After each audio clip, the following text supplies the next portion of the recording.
Hello students, welcome back in the second part of the topic geometry. ठीक है, first part में मैंने आप लोगों को कुछ टॉपिक्स लाइक एंगल्स और उसके डिफरेंट काइंड्स के बारे में उस पर हम लोग चर्चा किए थे। साथ ही साथ हम लोग एंगल्स के बारे में और भी बहुत सारी बातें जाने थे, जैसे कि एंगल्स का हम लोग कैसे नेम देंगे, एंगल्स के कौन कौन से पार्ट्स होते हैं, उसका इंटीरियर क्या होगा, उसका एक्सटीरियर क्या होगा, है ना। साथ ही साथ एंगल्स को नेम कैसे देंगे, I mean कितने तरह के होते हैं, ये सारी बातों पर हम लोग चर्चा किए थे, है ना। और साथ में थोड़ा बहुत ट्रायंगल क्या होता है उसके बारे में भी चर्चा किए थे। तो इससे पहले आगे बढ़े, एक बार हम लोग थोड़ा सा रिवीजन करेंगे जो फर्स्ट पार्ट में हमने सीखा था, उसके बाद हम लोग ट्रायंगल्स के बारे में पढ़ेंगे, क्योंकि ट्रायंगल्स जो है वो एंगल्स पर डिपेंडेंट है। अगर आप एंगल्स अच्छे से नहीं समझे हैं तो ट्रायंगल्स आपको समझने में होगी प्रॉब्लम।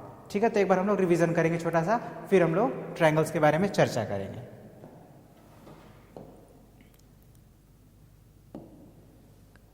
तो ये जो हमारा टॉपिक था एंगल्स एंड देयर टाइप्स, इस पे हम लोग क्या क्या पढ़े थे। सबसे पहले हम लोग पढ़े थे कि अगर कोई एक पॉइंट है, इस पॉइंट से एक रे ऐसे निकल रहा है और एक और ऐसे रे निकल रहा है, तो इस पॉइंट को हम लोग कहते थे वर्टेक्स। ठीक है, और ये जो रेज है इसको हम लोग कहते थे आर्म्स, मतलब ये एक आर्म है और एक ये आर्म है। मतलब आप देख रहे हैं कि इसको वन वर्टेक्स है और टू आर्म्स है ना। तो आपको याद रखना है कि कोई भी अगर एंगल है तो उसमें वन वर्टेक्स होंगे एंड टू आर्म्स होंगे। ऑलराइट, उसके बाद हम लोग बताए थे कि कैसे इसको मेजर करते हैं। ठीक है, मेजर करने के लिए हम लोग क्या करते थे, तो हम लोग प्रोट्रैक्टर निकालते थे, जैसे इस तरह से प्रोट्रैक्टर है। इस प्रोट्रैक्टर में भी एक देख रहे हैं यहाँ पे वर्टेक्स ऐसा गोल सा आपको दिख रहा होगा डॉट जैसा, ये उसका वर्टेक्स है। तो इस वर्टेक्स को इसके वर्टेक्स के साथ मैच करते थे और ये इस लाइन को इस लाइन के साथ मैच करते थे, और फिर दूसरे वाले रे को हम लोग देखते थे कि किस पर है। अगर 40 पर है तो 40 डिग्री जितना होगा उस पर, जैसे अभी ये जो है 38 डिग्री पे मार्किंग आ रहा है इसका, इट मीन्स इस एंगल का मेजरमेंट कितना है 30 डिग्री, थोड़ा सा 30 डिग्री से आसपास होगा। चलिए अब अच्छे से मैच कर गया, तो ये 37 डिग्री है ना। तो हम लोग को क्या करना है कि एक ये वाला जो लाइन है उसके एक रे पे होना, मतलब एक आर्म्स पे होना चाहिए, और दूसरा आर्म्स जिस नंबर को इंडिकेट कर रहा होगा वही उस एंगल का वैल्यू होगा। और साथ में ध्यान देना है कि यहाँ पे कई बार आप लोग उल्टा काउंट कर लेते हैं, जैसे यहाँ पे 40 डिग्री भी लिखा है और 140 भी लिखा है। यहाँ पे तो चलिए डिजिटल है तो आपको यहाँ पे डिस्प्ले कर रहा है कि एंगल का वैल्यू, तो हम लोग आसानी से बता दे रहे हैं कि इसका वैल्यू कितना है। बट जो आपके पास जो इंस्ट्रूमेंट बॉक्स में होता है वहाँ पे ऐसा डिस्प्ले का सिस्टम नहीं है, तो वहाँ पे आपको ध्यान देना रीड करते वक्त, क्योंकि आप जीरो इधर से भी मेजर कर सकते हैं और इधर से भी मेजर कर सकते हैं। ठीक है ना, जैसे कि एग्जांपल लीजिए, अगर एंगल आपका इस तरह से है, सॉरी कोई एंगल इस तरह से है आपका, एक ऐसे,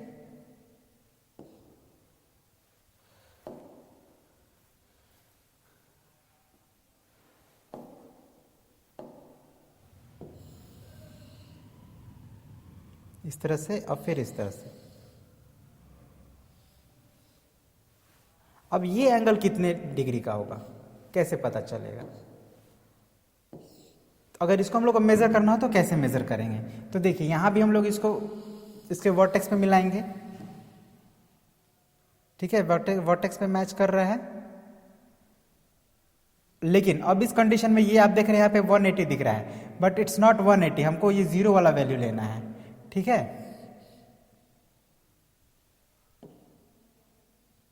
पूरा अच्छे से आर्म्स और वर्टेक्स दोनों मैच हो जाना चाहिए। ओके,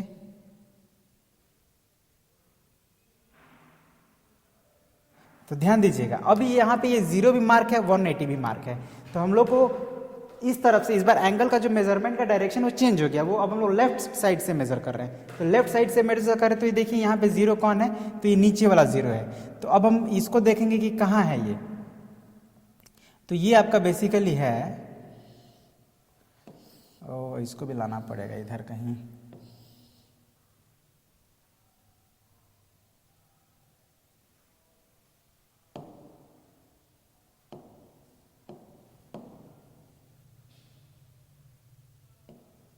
ठीक है।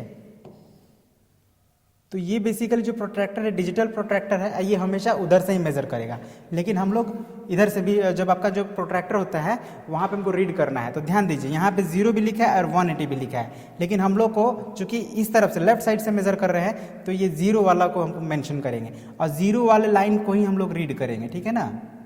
तो यहाँ पे आप देखिएगा 0 के बाद 10 है, 20 है, 30 है, और ये जो आपका लाइन है सेकेंड लाइन ये वाला, ये आपका 40 के आसपास आ रहा है, मतलब 38 ही है। तो इसका वैल्यू कितना हो गया, इट मीन्स इसका वैल्यू हो गया 38 डिग्री, समझे। तो आपको ये बात ध्यान रखना है, जब भी हम लोग किसी एंगल को मेजर करेंगे तो हम लोग दोनों तरफ से मेजर कर सकते हैं, इधर से भी और इधर से भी, डिपेंड करता है हमारा एंगल किधर पर। जैसे इसका डायरेक्शन इधर है तो इधर से मेजर करेंगे, है ना, और इसका डायरेक्शन इस तरफ है तो इधर से मेजर करेंगे। बस ये बात का ध्यान रखना, नहीं तो आप क्या होता है कि रॉन्ग मेजरमेंट हम लोग कर देते हैं, होता है एंगल 40 डिग्री का और उसको हम लोग मेजर कर देते हैं 130 डिग्री, ठीक है ना, तो ये थोड़ा मिस्टेक्स हो जाता है, तो इसको ध्यान रखना है, ठीक है। तो ये चीज़ हम लोग सीखे थे पिछली बार। इसके साथ साथ हम लोग क्या सीखे कि हम लोग का इंटीरियर क्या होगा किसी एंगल का और एक्सटीरियर क्या होगा। तो आप देखिए ये जो एंगल है, ये जो एंगल आपका बन रहा है, इसका ये जो पार्ट है, इन दोनों आर्म्स के बीच वाला पार्ट, ये आपका कहलाता है इंटीरियर, ठीक है ना, ये सब इंटीरियर में है। और इसके अलावा जो भी पॉइंट है वो सब एक्सटीरियर कहलाएगा। मतलब अगर यहाँ पे कोई पॉइंट है तो this point is in the at the interior of the angle, और अगर यहाँ कोई पॉइंट है तो ये पॉइंट क्या कहलाएगा, एक्सटीरियर पार्ट में कहलाएगा एंगल के। तो ये सारे बातों को हम लोग जाने थे कल, ठीक है। इसके साथ साथ हम लोग जाने थे कि एंगल से कितने तरीके होते हैं।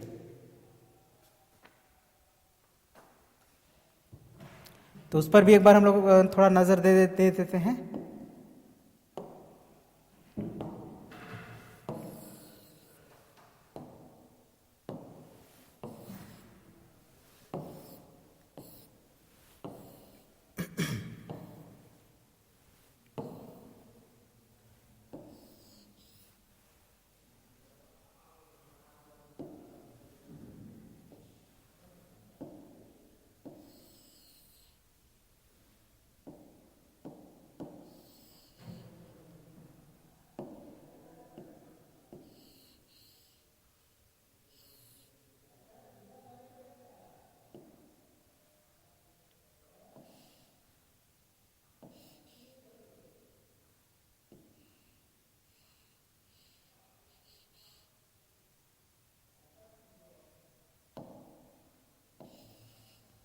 Okay, so this is little strange, है ना।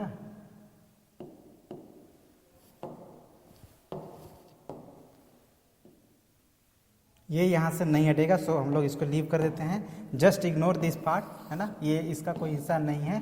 तो हम लोग इसमें ये ध्यान देंगे कि कितने तरह के एंगल होते हैं। तो पहला था हमारा acute angle,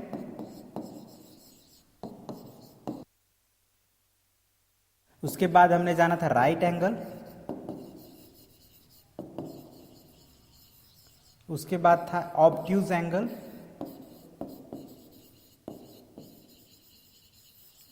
and then straight angle,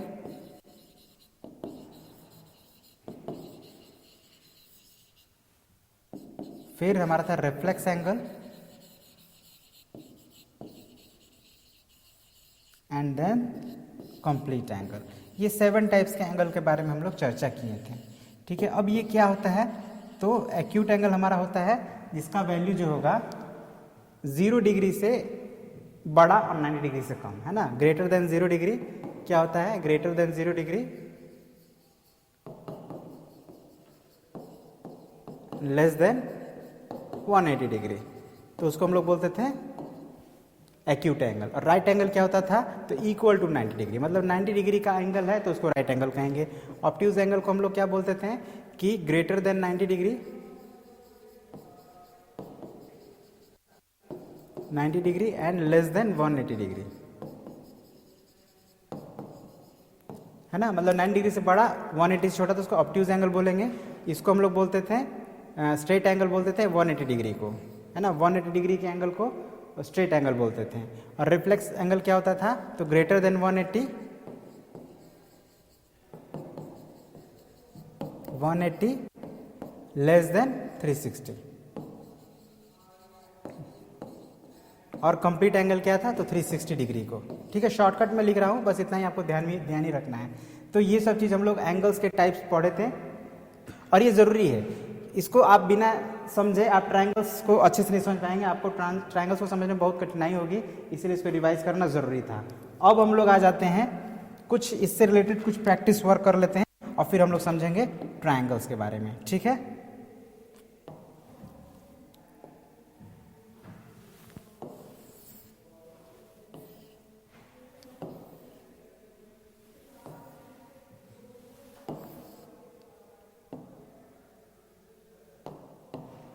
जैसे सपोज करिए यहाँ पे मैं कुछ एंगल्स लिख रहा हूँ, एंगल्स का वैल्यू लिख रहा हूँ, like 30 degree, 40 degree, 29 degree, 81 degree,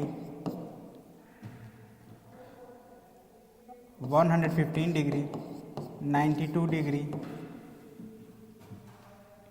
है ना। इसको हम लोग कर देते हैं 140 डिग्री, इसको कर देते हैं 181 डिग्री। ठीक है, इस तरह से कुछ थोड़ा अलग अलग होना चाहिए। ये सारा मैंने मेजरमेंट लिख दिया। अब आपको बताना है कि ये which kind of angle is this 30 degree. तो आपको याद है कि 0 डिग्री से बड़े और 180 डिग्री से छोटे एंगल को एक्यूट एंगल कहते हैं, means this is acute angle. ठीक है, फिर देखिए 140 है, 140 तो एक्यूट नहीं लग रहा है क्योंकि इसका वैल्यू 90 से छोटा है, आई मीन बड़ा है, और 90 से छोटा होता है एक्यूट एंगल, तो ये एक्यूट एंगल तो नहीं है। 90 डिग्री होता तो राइट एंगल होता, वो भी नहीं है, यानी 90 से बड़ा है बट 180 से छोटा है, तो इसको हम लोग क्या बोलते हैं, 90 से बड़ा और 180 से छोटा, ऑब्ट्यूज। तो ये हो गया ऑब्ट्यूज एंगल। फिर देखिए 79 डिग्री, तो ये क्या है, 90 डिग्री से लेस है, 0 से ग्रेटर है, तो ये एक्यूट एंगल हो गया। ठीक है, तो आपने ये क्लासीफाई कैसे कर पाया, क्योंकि आपको ये याद था। ठीक है ना, एंगल का टाइप्स आपको याद था, तभी आप क्लासीफाई कर पाए। तो ये बात आप याद रखेंगे, है ना। अब इसी तरह से पूछा जाए 181 डिग्री, ये किस टाइप का एंगल है, तो आप जानते हैं 180 से बड़ा है ना ये, तो 180 से बड़ा और 360 छोटे को क्या बोलते हैं, reflex angle, means this is reflex angle.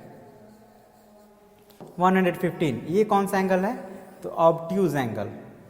And 92 ये भी कौन सा एंगल है, तो ये भी ऑब्ट्यूज है क्योंकि 90 से बड़ा है। ठीक है, तो ये सब बातें आपको ध्यान रखनी है जब भी आपको,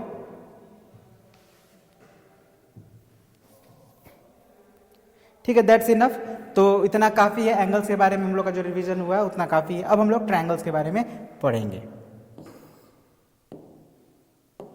सबसे पहले ट्रायंगल्स हम लोग जान लेते हैं और फिर ट्रायंगल्स के टाइप्स को जानेंगे। तो ट्रायंगल्स क्या होता है, a flat shape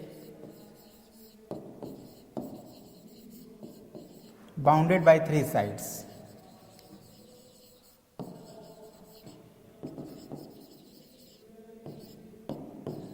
three sides, और लाइन सेगमेंट भी कह सकते हैं, 3 साइड्स और लाइन सेगमेंट।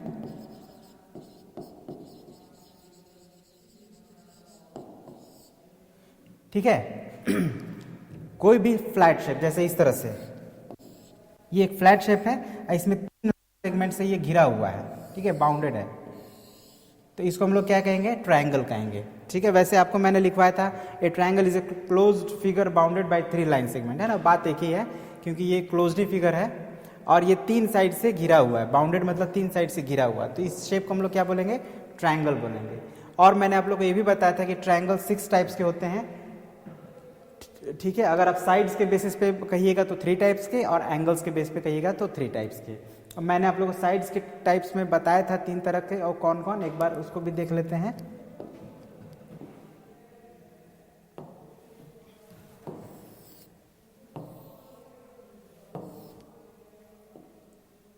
ठीक है, 3 types of triangle on the basis of sides.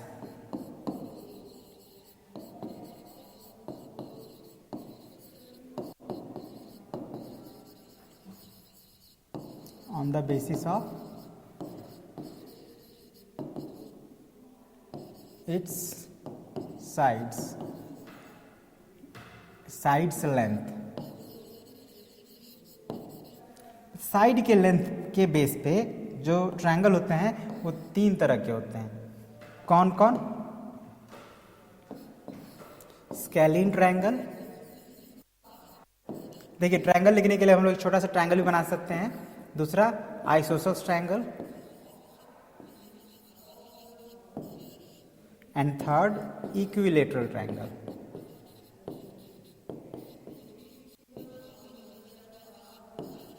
तो ये तीन तरह के ट्रायंगल हो गए on the basis of it's sides length. ठीक है, अब ये क्या होंगे, किनको हम लोग स्केलिन ट्रायंगल कहेंगे, किस ट्रायंगल को स्केलिन ट्रायंगल कहेंगे, किस ट्रायंगल को आइसोसेलेस ट्रायंगल कहेंगे और किस ट्रायंगल को इक्विलेटरल ट्रायंगल कहेंगे, अब इसको हम लोग जानेंगे, क्योंकि इतना तक तो हम लोग पिछले पार्ट में भी लगभग पढ़े हुए थे। तो अब हम लोग यहाँ से एक्चुअली में आज का ये पार्ट शुरू हो रहा है। अब तक जो हम लोग पढ़े थे वो रिवीजन था और ज़रूरी भी था। ठीक है ना, हो सके आपको लगे कि सर आप एक ही बात 2 बार बता दिए, बट इट्स ओके, लेकिन बहुत इंपॉर्टेंट था। तो जो इंपॉर्टेंट बातें होती है उसको हम लोग को 2 बार 3 बार ज़रूर सुन लेना चाहिए। ठीक है ना, तो चलिए अब हम लोग शुरू करते हैं। अब हम लोग बिना ज़्यादा समय को गंवाएं हम लोग समझना शुरू करते हैं। तो स्केलिन ट्रायंगल आपको याद रखना है। देखिए कोई भी ट्रायंगल होगा तो उसमें 3 साइड्स होंगे, ये तो हम लोग जानते हैं। अब वो 3 साइड्स के क्या क्या पॉसिबिलिटीज़ हो सकती है। तो पहला पॉसिबिलिटीज़ ये हो सकता है कि वो तीनों साइड अनइक्वल हो, मतलब कोई भी किसी के इक्वल ना हो, है ना। जैसे सपोज कीजिए एक ट्रायंगल है, ये हो गया 3 सेंटीमीटर, ये हो गया 4 सेंटीमीटर, ये हो गया 2 सेंटीमीटर। तो आप देख रहे हैं ना तीनों का वैल्यू अलग अलग है। तो इस तरह के ट्रायंगल जिसका कोई भी साइड एक दूसरे के इक्वल ना हो, ऐसे ही ट्रायंगल को हम लोग बोलते हैं स्केलिन ट्रायंगल। ठीक है ना, तो इसको हम लोग शॉर्ट में लिखें, इसका डिफिनेशन तो क्या लिखेंगे, all the triangles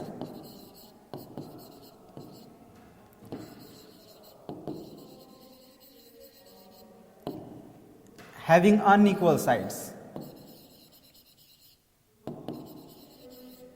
unequal sides मतलब अनइक्वल साइड्स होंगे, बराबर नहीं होंगे। ठीक है, are called scalene triangle. Scalene triangle क्या होगा, तो ऑल द ट्रायंगल जिसके सभी साइड जो होंगे वो अनइक्वल होंगे, है ना। वो सभी ट्रायंगल जिनके साइड्स अनइक्वल होंगे उन्हीं को हम लोग बोलते हैं स्केलिन ट्रायंगल। ओके, तो पहला कंडीशन ये था कि कोई भी एक साइड इक्वल ना हो, तो उसको हम लोग स्केलिन ट्रायंगल कहेंगे। अब एक और कंडीशन क्या हो सकता है, एक कंडीशन ये हो सकता है कि 2 साइड इक्वल हो उसको, जैसे मान लीजिए ये 4 सेंटीमीटर हो गया और ये भी 4 सेंटीमीटर हो गया और ये हो गया 3 सेंटीमीटर। तो ऐसा पॉसिबिलिटी हो सकता है कि 2 इक्वल हो और एक अनइक्वल हो। तो इस कंडीशन में ऐसे ट्रायंगल को हम लोग बोलते हैं आइसोसेलेस ट्रायंगल। तो इसके लिए हम लोग क्या लिखें, all the triangles having 2 equal sides,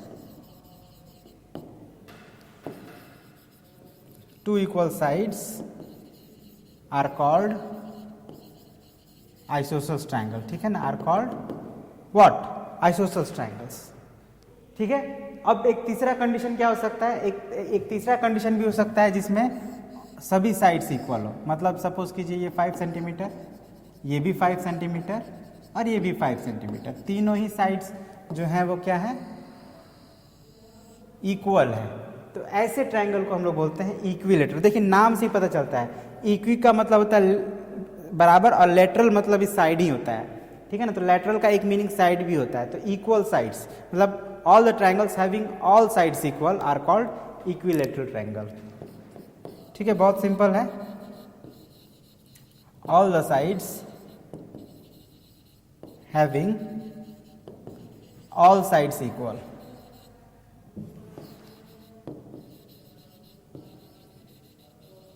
are called what, equilateral triangle। ठीक है, तो ये 3 बातें आपको हमेशा याद रखनी है जो ट्रायंगल्स के टाइप्स पर बेस्ड है और उनके साइड्स के लेंथ पर बेस्ड है ना, ये बातें याद रखनी।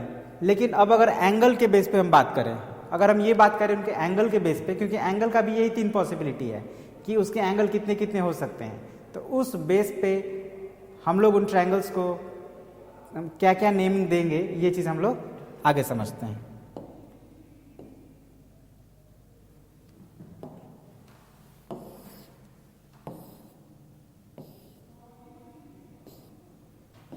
ठीक है, तो यहां पे हमारा बेस था what, on the basis of it's side length, है ना। अब यहां पे जो बेस्ड होगा measurement of angle, measurement of angles. तो ध्यान रखिएगा, इसको हम लोग को डिफिनेशन लिखने की जरूरत नहीं है, हम लोग इसको डायग्राम से समझेंगे। तो देखिए, अगर आप ट्रायंगल बनाते हैं कोई इस तरह से,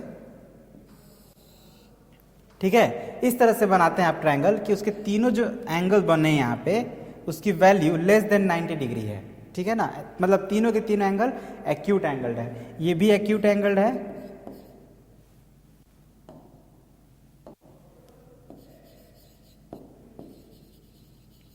ना, मतलब ये ऊपर ये भी एक्यूट एंगल है, ये भी एक्यूट एंगल है और ये भी एक्यूट एंगल है। अगर तीनों के तीनों एक्यूट एंगल हो तो ऐसे ट्रायंगल को हम लोग बोलते हैं acute angled triangled, acute angled triangle. ठीक है, समझ गए, तीनों ही तीनों एक्यूट एंगल होंगे तो हम उनको एक्यूट एंगल ट्रायंगल बोलेंगे। ठीक है, ये हो गया हमारा फर्स्ट टाइप। अब सेकंड टाइप, इस तरह से कुछ, ठीक है। अब देखिए यहाँ पे ये तो ये जो एंगल है और ये एंगल है, ये दोनों एक्यूट एंगल है, ये एंगल एक्यूट है और ये भी एक्यूट है, लेकिन ये जो एंगल है ये कौन सा एंगल है, तो ये राइट एंगल है।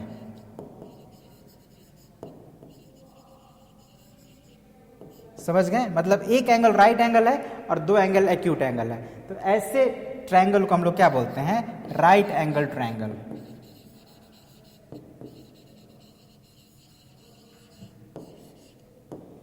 ठीक है,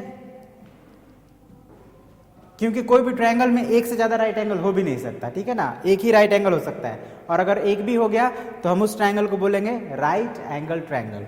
और एक तीसरा सिचुएशन क्या हो सकता है, इस तरह से कुछ,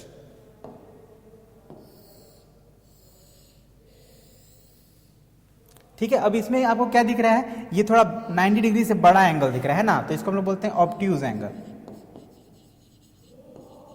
क्योंकि आप जानते हैं 90 डिग्री से बड़ा जो एंगल होता है उसको क्या बोलते हैं, ऑब्ट्यूज एंगल। मतलब एक एंगल ऑब्ट्यूज हो गया और ये जो बाकी दो है वो क्या हो गया, एक्यूट हो गया,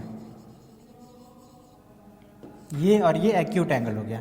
तो इन दोनों एंगल को हम लोग एक्यूट एंगल बोल रहे हैं। तो अगर दो एक्यूट एंगल हो और एक भी एंगल ऑब्ट्यूज हो जाए तो ऐसे ट्रायंगल को हम लोग बोलते हैं obtuse angle triangle.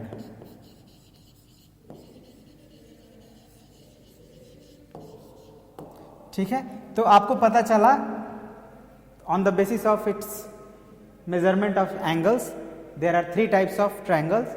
First one is acute angle triangle, second one is right angle triangle and third one is obtuse angle triangle. Acute angle कब कहेंगे, जब तीनों ही एंगल एक्यूट हो। आप ये डायग्राम से भी याद रख सकते हैं, if all the three angles of a triangle are acute angle then the triangle is known as acute angle triangle. ठीक है ना, सिंपल है, आप आसानी से खुद भी लिख सकते हैं। ठीक है ना, similarly if in a triangle there is an angle that measures 90 degree then it is called a right angle triangle। ठीक है, मतलब एक एंगल 90 डिग्री का है तो हम लोग उसको राइट एंगल ट्रायंगल कहते हैं। Similarly if in a triangle there is an angle that measures more than 90 degree then it is called obtuse angle triangle. 90 से बड़ा अगर कोई भी एंगल है किसी ट्रायंगल का तो उस ट्रायंगल को हम लोग ऑब्ट्यूज एंगल ट्रायंगल कहेंगे। यानी अभी तक आपने जाना कि 3 और 3 6 तरह के टोटल ट्रायंगल के टाइप्स हैं। 3 आपका साइड के बेसिस पर, कौन कौन, स्केलिन, आइसोसेल्स एंड इक्विलेटरल, और 3 आपका एंगल के बेसिस पे जो है acute angle, right angle and obtuse angle. तो ये आपको हमेशा याद रखना है, क्योंकि ट्रायंगल्स आपको जब तक आप मैथ्स पढ़ेंगे तब तक पढ़ना पड़ेगा। ठीक है ना, तो ये बहुत ही इंपॉर्टेंट टर्म है, किसी भी मतलब ज्योमेट्री का एक बहुत ही इंपॉर्टेंट टर्म है। जब तक मैथ्स पढ़ेंगे, जब तक ज्योमेट्री पढ़ेंगे, आपको ये पढ़ना ही है, तो इसको आप हमेशा याद रखना है, रखिएगा। ठीक है, तो अब हम लोग जान चुके हैं कि ट्रायंगल्स कितने तरह के होते हैं, तो इसी के बेस पे हम लोग क्विकली कुछ क्वेश्चंस है उनको आंसर करते हैं।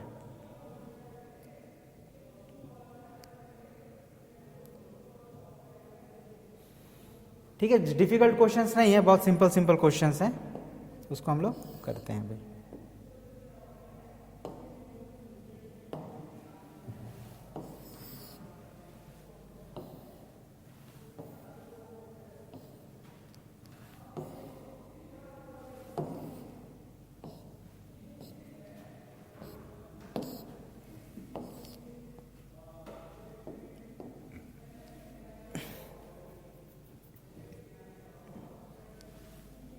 जैसे पहला क्वेश्चन है आइडेंटिफाई द ट्राइंगल्स, ट्राइंगल्स, ठीक है, शॉर्ट में लिख रहा हूं। जैसे सपोज कीजिए इस तरह का है 4 सेंटीमीटर 4 सेंटीमीटर 4 सेंटीमीटर, ठीक है, ये एक ट्रायंगल हो गया। एक ट्रायंगल है 3 सेंटीमीटर 4 सेंटीमीटर एंड 5 सेंटीमीटर, ठीक है, and this is right angle, ठीक है। ये ध्यान दीजिएगा, ये अगर इस तरह का है तो इसको राइट एंगल समझेंगे, ठीक है।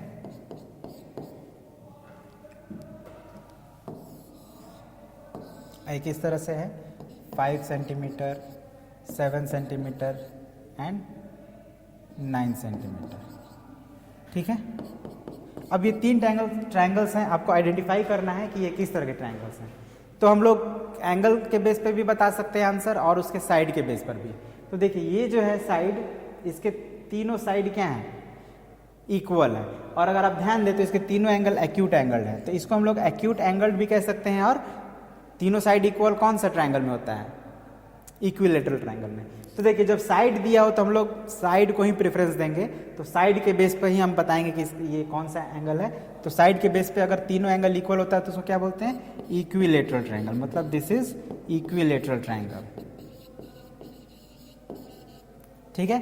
अब यहाँ पे देखिए, यहाँ पे एंगल दिया हुआ है 90 डिग्री, ठीक है, और इसके 3 साइड्स हैं, अलग अलग हैं। तो अगर साइड्स की बात करें तो ये तीनों साइड्स डिफरेंट हैं, तो इसको हम लोग स्केलिन ट्रायंगल बोलेंगे, ठीक है। लेकिन अगर एंगल के बात पर ध्यान दें तो एंगल राइट एंगल है, तो हम लोग इसको राइट एंगल ट्रायंगल भी बोल सकते हैं, ठीक है। लेकिन जब यहाँ पे राइट एंगल दे दिया है तो हम लोग उसको ही प्रेफरेंस करेंगे, दोनों ही आंसर सही है अपनी जगह पे, ठीक है।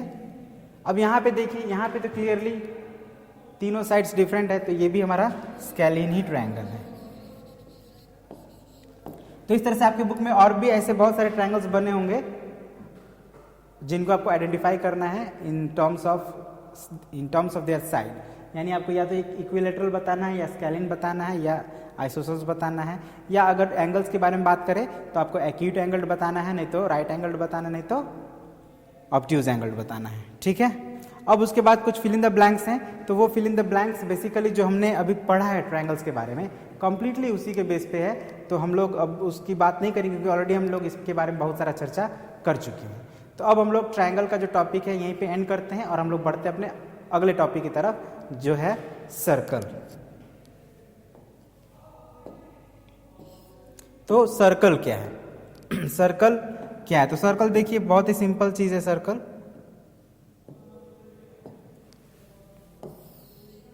ये देखिए यही है सर्कल, ठीक है, यही है सर्कल, जिसका जो बाउंड्री है वो एकदम राउंड होता है, उसमें लाइन सेगमेंट्स नहीं यूज होते हैं, ठीक है ना, एक भी लाइन सेगमेंट्स नहीं होगा, एकदम राउंड, मतलब एक भी साइड नहीं है इसमें, ठीक है।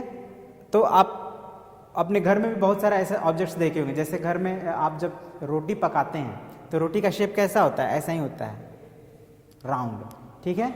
उसी तरह से आपने देखा होगा डिस्क जो होते हैं, पहले के समय में सीडी या डीवीडी का डिस्क होता था, वो भी सर्कल ही होता था, सर्कल के शेप में, ठीक है। साथ ही साथ आप प्लेट देखते हैं घर में, प्लेट जो होता है वो भी सर्कल के फॉर्म में होता है, ठीक है ना। तो बहुत सारी चीज़ें आप अपने आसपास देख सकते हैं जो सर्कल के फॉर्म में हो। रात को जब आप ये फुल मून नाइट में जब चांद को देखते हैं तो उसका शेप भी कैसा होता है, एकदम इस तरह से राउंड होता है। सुबह के समय में या शाम के समय जब आपको सूर्य दिखाई देते हैं तो वो भी कैसे होते हैं, एकदम राउंड होते हैं। तो ऐसे सभी ऑब्जेक्ट्स क्या हैं, सर्कल के फॉर्म में होते हैं। आप अपने आसपास और भी बहुत सारी चीज़ देख सकते हैं, जैसे व्हील ऑफ ए व्हीकल, किसी गाड़ी का पहिया आप देखिए वो भी सर्कल के फॉर्म में होता है, ठीक है। घर में आपकी मम्मी चूड़ियाँ पहनती होंगी तो चूड़ी भी कैसा फॉर्म में होता है, सर्कल के फॉर्म में होता है।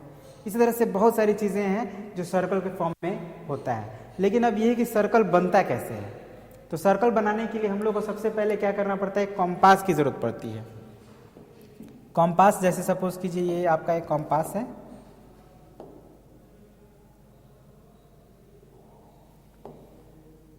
ठीक है, ये जैसे कॉम्पास है, तो हम क्या करेंगे, कॉम्पास चला गया,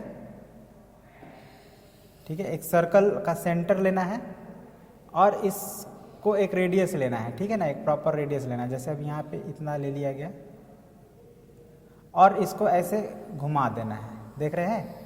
तो जब आप ऐसे घुमाएंगे तो एक सर्कल बन जाएगा, जैसे अभी यहाँ पे बना हुआ है, ठीक है।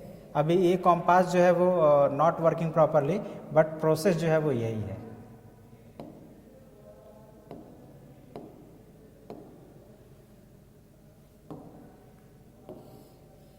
ठीक है, तो इसी तरह से आपको राउंड अपने कॉम्पास को एक राउंड ऐसे घुमा देना है, उससे इस तरह का एक सर्कल बन जाएगा। ठीक है, तो बस इतने बातों को ध्यान रखना सर्कल बनाने के लिए।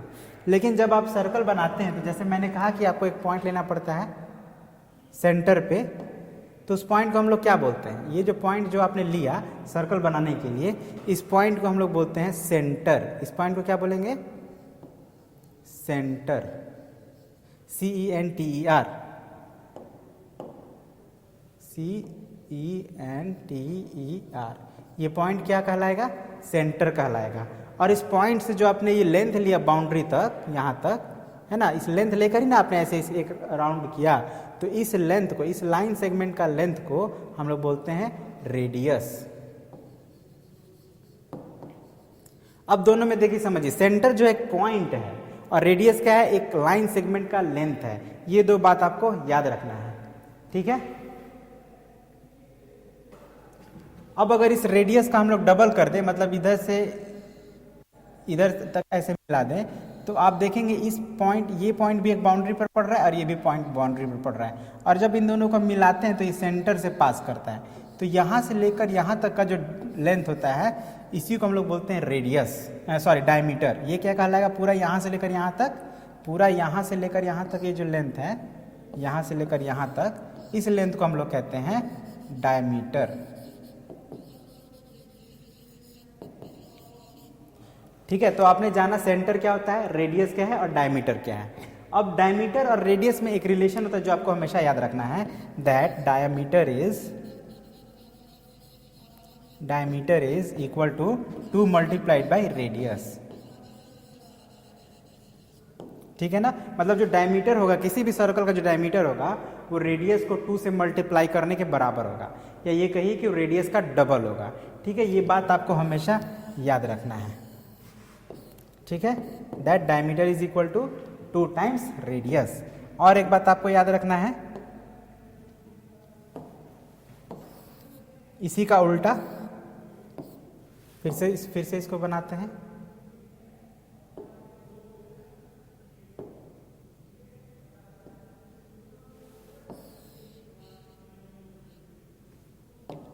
जैसे यहाँ पे इसका सेंटर हो गया, और आप क्या किए कि इस एक बाउंड्री लिए, यहाँ पे एक पॉइंट लिए और एक यहाँ पे पॉइंट लिए, इन दोनों पॉइंट को ऐसे मिला दिए, तो इस पॉइंट को हम लोग क्या नाम देंगे, मतलब इस लाइन को क्या नाम देंगे? डायमीटर बोलेंगे हम लोग। ठीक है ना। और अगर इस पॉइंट से सिर्फ हम लोग एक ही डायरेक्शन में इसे बाउंड्री के किसी पॉइंट को मिला देते हैं, तो इसको हम लोग बोलते हैं रेडियस। यही बात अभी मैंने बताया आप लोग को, this is diameter and this is radius. तो अभी आपने जाना कि डायमीटर जो होता है वो रेडियस का डबल होता है, लेकिन रेडियस जो होगा वो क्या होगा? डायमीटर का हाफ होगा। मतलब डायमीटर में हम लोग 2 से डिवाइड कर देंगे तो हमारा वैल्यू रेडियस का मिलेगा। तो ये दोनों बातों को आपको याद रखना है। पहला आपने जाना कि diameter is equal to 2 into radius, and दूसरा बात आपने जाना radius is equal to diameter divided by 2। ये दोनों बात आपको याद रखनी है। ठीक है,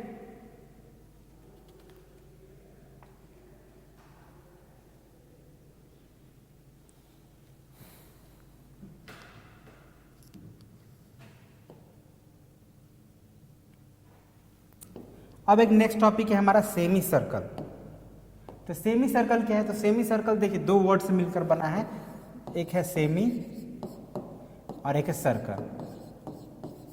मतलब सेमी का मतलब होता है आधा, और सर्कल का मतलब सर्कल जो आपने अभी पढ़ा। यानी कि कोई भी सर्कल अगर इस तरह से है, ठीक है, अगर इसको बीचों बीच यहां से हम लोग 2 पार्ट में डिवाइड कर देते हैं, इसका डायमीटर जैसे सपोज कीजिए डायमीटर है, अब हम लोग यहाँ से इस सर्कल को ऐसे काट देते हैं यहाँ से यहाँ, ठीक है ना, इधर से ऐसे इसको ऐसे काट देते हैं, तो दो पार्ट मिला ना, एक पार्ट यहाँ, एक पार्ट ये हो गया और एक पार्ट ऊपर हो गया। तो दोनों ही पार्ट हमेशा इक्वल होते हैं। जब भी हम लोग किसी सर्कल को उसके डायमीटर वाले लाइन से काटते हैं तो दो इक्वल पार्ट में सर्कल डिवाइड हो जाता है, और दोनों ही इक्वल पार्ट क्या कहलाता है? Semi circle. मतलब ये वाला हिस्सा एक सेमी सर्कल कहलाएगा और एक ऊपर वाला भी कहलाएगा सेमी सर्कल। ठीक है, तो ये जो बातें आपने जाना उसको आप बस याद कर लेंगे। ठीक है, इसके बाद हम लोग को एरिया और पेरीमीटर निकालना सीखना है, स्क्वायर और रेक्टेंगल का। ठीक है, तो आज के लिए इतना ही रहने देते हैं। अगले पार्ट में कुछ सर्कल और सेमी सर्कल से रिलेटेड भी बात करेंगे, और साथ ही साथ हम लोग अगर समय मिला तो हम लोग स्क्वायर और रेक्टेंगल का एरिया और पेरीमीटर कैसे फाइंड करेंगे इस पर भी थोड़ा डिस्कशन कर लेंगे। ठीक है, तो मिलते हैं अगले पार्ट में। आज इतना ही रहने देते हैं। वीडियो पूरा देखने के लिए thank you very much. Have a nice day.